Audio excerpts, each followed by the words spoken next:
पालघर जिल्ह्यातील तलासरी पोलिसांनी गुटखा तस्करांवर केली धडक कारवाई।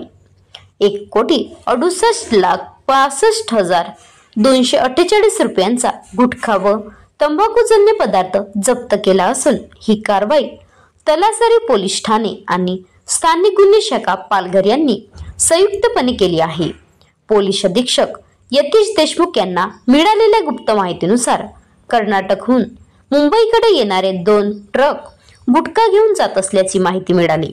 त्यानुसार पोलीस निरीक्षक अजय गोरड व पोलीस निरीक्षक प्रदीप पाटील यांच्या नेतृत्वाखाली 25 जुलै रोजी विकासपाडा परिसरात सापळा रचण्यात आला।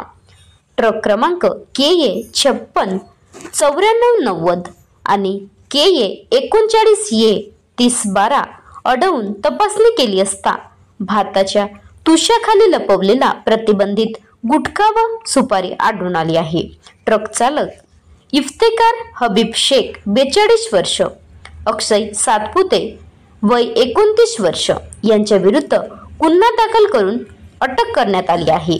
पुढील तपास पोलीस उपनिरीक्षक श्री दरगुडे करत आहेत। ही कारवाई पोलीस अधीक्षक यतीश देशमुख, अप्पर पोलीस अधीक्षक विनायक नरडे आणि उपविभागीय पोलीस अधिकारी अंकिता कंसे यांच्या मार्गदर्शनाखाली पार पाडण्यात आली। कारवाईत अजय गोरड, प्रदीप पाटील, दरगुडे तसेच पोलीस पथकातील इतर अधिकाऱ्यांचा सक्रिय सहभाग होता।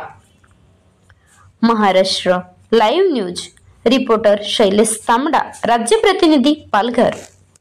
आता गाडीवर मोबाईल नंबर नाही तर इमर्जन्सी QR कोड वापरा, जे तुम्हाला अडचणीच्या वेळी साथ देईल। बनवा व्हिडिओ, पाठवा व्हिडिओ, आम्ही तुमच्या न्याय व हक्कासाठी लढा देऊ। ताज्या बातम्या व घडामोडींसाठी पाहत राहा फक्त महाराष्ट्र लाईव्ह न्यूज। आजच आमच्या चॅनलला सबस्क्राईब करा, शेअर करा, कमेंट करा आणि हो, बेल आयकॉन दाबायला विसरू नका।